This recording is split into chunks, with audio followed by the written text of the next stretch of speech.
Welcome to this week's edition of Mountain Outhouse News. I'm your host, Jam Jam. This is the craziest that happened in running this week.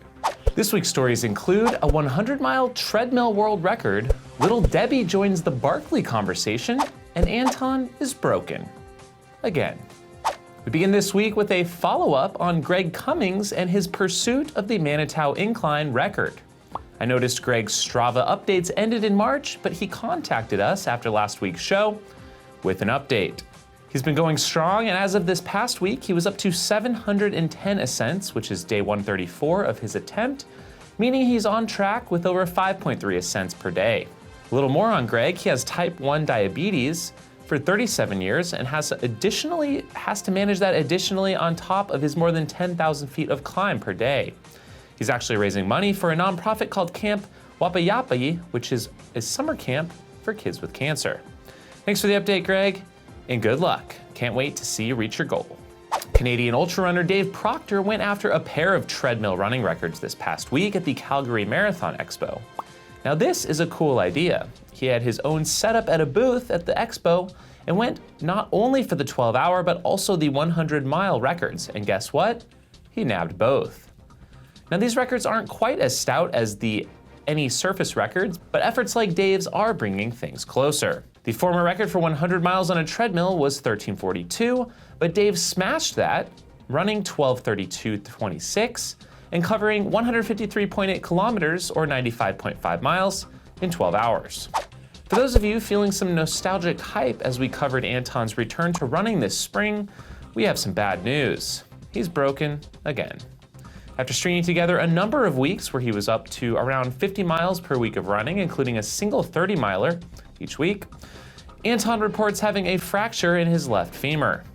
So it's back to square one, and any hopes of him towing the line for a trail race this summer of 2019 have seemed to have evaporated. Instead, he's been pounding out some 300-plus mile weeks on the bike. Hope that's no issue for the leg. Just for the record, it's been almost 5 years since his last ultra victory at the 2015 Lavaredo 118K. Little Debbie, the snack company, got tangled up in some Barkley chatter on Twitter this week after unofficial Barkley Twitter man Keith Dunn admitted to cheating on moon pie and Pop-Tarts for some Little Debbie. That spurred Amelia Boone to comment back that she uses oatmeal cream pies as a perfect Barkley fuel. Little Debbie responded with, "What is Barkley fuel?" Oh man, so good. So good. In the aftermath of the Outside magazine article bashing trail runners for their apparent lack of trail work, it appears the magazine has only doubled down on its message. Outside was not only continually retweeting the link to the article amidst the outcry, but also throwing hikers into the mix as well. I find it all a bit appalling. And it appears we as trail runners didn't get much help from the president of the American Trail Running Association. In fact, Adam Chase, who holds that position, was seen on Facebook commenting, and I quote, as the president of the American Trail Running Association, "I must confess, we are guilty as charged." He further clarified, "We do pick up trash and Ultra is making efforts to follow IMBA's lead, but trail runners have been historically lame when it comes to building and maintaining trails." The article's author, Mark Peruzzi, commented back thanking Adam, and in responses from the magazine editor, Mike, he also pointed to comments from Adam as further proof of how correct they are.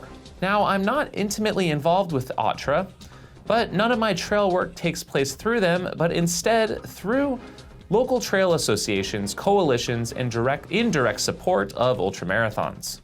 In reality, there is a lot happening in terms of trail work from outside the confines of the mountain biking world and outside any official trail running organization.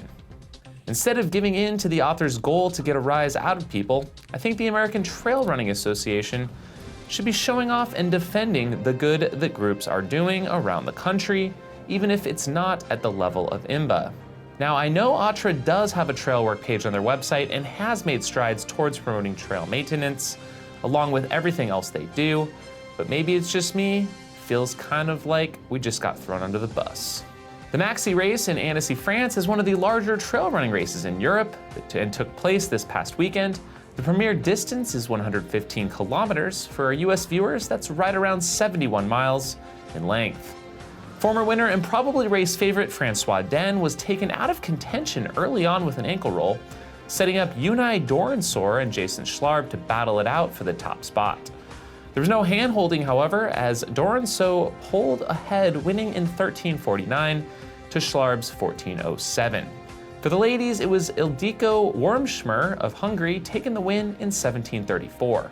Closer to home for me was the Jemez Mountain Trail Runs in New Mexico, where Jeffrey Colt won the 50-mile race in 8:32, while Annie Hughes took the ladies' win in 10:27. Well, it's June, folks, which means Western States is just around the corner. Are you hyped? With lots of snow in the high country, it looks like it could be another interesting year, but higher temperatures are forecast to move into the area this week, meaning the outhouse buried all the way to its roof at Robinson Flat is sure to reveal itself in the coming weeks. Maybe it's just me, but is the hype level down a notch this year? What stories are you looking forward to this year? Who are you psyched on, Outhouse Nation? Let me know in the comments. We have a new women's FKT on the Joshua Tree Traverse. This 37-mile route across Joshua Tree National Park was run in 4 hours 52 minutes 25 seconds by Clare Gallagher, knocking 25 minutes off Sarah Kai's best time, and appears to be the first supported effort of its kind on the route. Our very own editor of the show, Michael Carson, still holds the overall of 4:49. John Kelly's Grand Round in the UK is literally happening as I film this show, and he's not taking any chances on this one. He was seen decked out in his high-end tri-bike, kitted out in head-to-toe, aero helmet and all, for the bike stages in between the runs. I'm assuming he's not locking that thing to a tree, and probably will have some support along the way. It appears the inspiration for the effort might have been from Mike Hartley, who back in 1990 ran all 3 rounds in 3 days, 14 hours, 20 minutes. More next week. The Golden Trail World Series, now in its second year, kicks off this weekend at Zegama. Killian will be focusing on this one, going up against a slew of fast runners, including course record holder Stian Agerman-Vick.